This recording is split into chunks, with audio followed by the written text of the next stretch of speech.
آراء الناس تباينت حول هذا الموضوع اللي يعتبر نوعا ما جديد وما تطرقنا له كثير أو قبل، لكن اليوم بما أنك يعني الرجل اللي موجود معنا في هذا اللقاء يمكن أول شيء حابة أعرف شو هاي العقدة؟ هل فعلا موجودة عند الرجل أم هي يمكن الشيء اللي بيميز الرجل؟ وأكيد صباح الورد. هلا صباح الخير لكم. هلا هي العقده موجوده عند الرجل وعند النساء، مو بس عند الرجل. خلينا اول شيء، بس اليوم رح نحكي عن العقده بالرجل. هلا هي ما لها حاله مرضيه، يعني حتى منظمه الصحه العالميه غير معترف فيها، هي نمط سلوكي. شو يعني نمط سلوكي؟ يعني هو تكرار على فعل شيء معين من ايام الطفوله، هذا هو. يعني انت مثلا اعطيكي مثال، انت بيوم من الايام اكتئبتي، عندك نمط سلوكي انه بعد ما تاكلي فاست فود، هذا نمط سلوكي. طيب بالنسبه للشخص، فهمتي علي شو يعني نمط سلوكي؟ يعني مع او ضد هذا الموضوع. هي بتعتمد على 3 اسئله. انا بدي اول شيء اقعد مع الشخص واعرف نيته لهذا الشخص، تمام، والحدود تبعه، تاثيره على الاخرين وعلى نفسه. وقتها بقول لك هذا الشخص معه هي العقده ولا لا. اتفقنا على هذا الموضوع. أيوة. اول شيء بدي اعرف النيه، لانه في ناس مثلا بفكروا حالهم انه هن منقذين، انا منقذ، بس انا صح انا شرقي. يعني انا اذا شفتها مثلا بالطريق واقفه وبدها مثلا ساعدها كمان موضوع سيارتها، لازم اجي، بس انا ما معناتها معي عقده نقص او عقده المنقذ او الهيرو. صح، هذه يعني هي بين قوسين، هذا شيء شهامه، هذه بنسميه. برافو. متى بيكون شو النقطتين الثانيه؟ الحدود، يعرف حدوده. يعني انا مو كل شوي دق لك بدك شيء لازمك شيء، هذا الحدود، السبيس.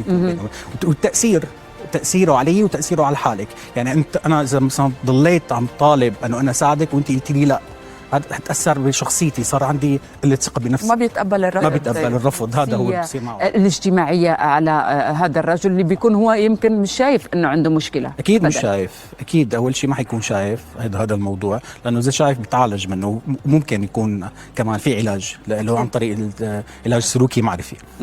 ثاني شيء انه والعلاج التحليلي كمان كثير بيجي بنتيجه معه. مزبوط.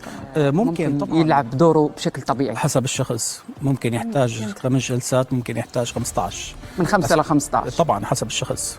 كل شخص غير الثاني، لانه حتى العلاج السلوكي المعرفي يعتمد على الشخص وحسب وعيه وحسب ايمانه انه هو غلطان. هذا كله بيلعب دور. بدي اقعد معه واحكي معه، اعرف طفولته، اعرف الهيستوري تبعه كامله، هذا كله بيلعب دور بمده العلاج. طب يمكن مده معينه لكل نخرج من الشريك والزوج للصديق، لانه احيانا تمام فقدان القيمه، هذا اول شيء لازم بيهضمه. وثاني شيء كثير الالحاح، انه انا بدي لح على هند انه انا بدي ساعدك، شو اخبارك اليوم، بدك شيء، لازمك شيء، هذا كثير الالحاح بيلعب دور.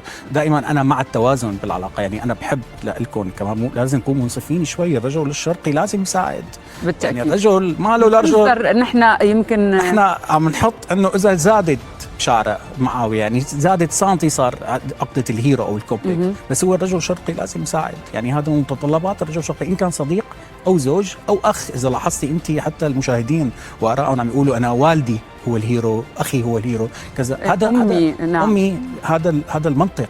بس طيب. المنطق قد يزداد هذا الشيء بالتطور المعرفي. في هذه الفقره حق للرجل، بس انا حاسه انه كل السيدات اللي بيتفرجوا علينا يقول لك وين الرجل المسؤول، وين الهيرو، وين هذا الشخص. فعلا راني الكل يتساءل وين البريس، لانه المراه صارت هي اللي عندها العقده على ما يبدو مع حاليا. نحكي نقطتين عموما، انه حتى الرجل الهيرو ممكن نحكي مع 3 4 نساء مع بعض.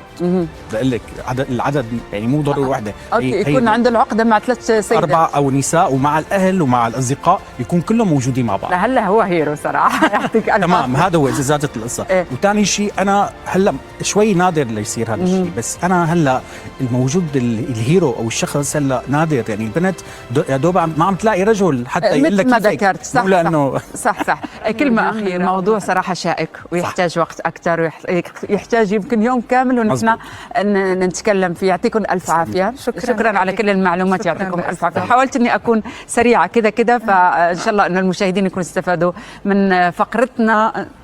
ان شاء الله في اشخاص مسؤولين، في ابطال فعليين حقيقيين في كل عيله وفي كل حياتنا.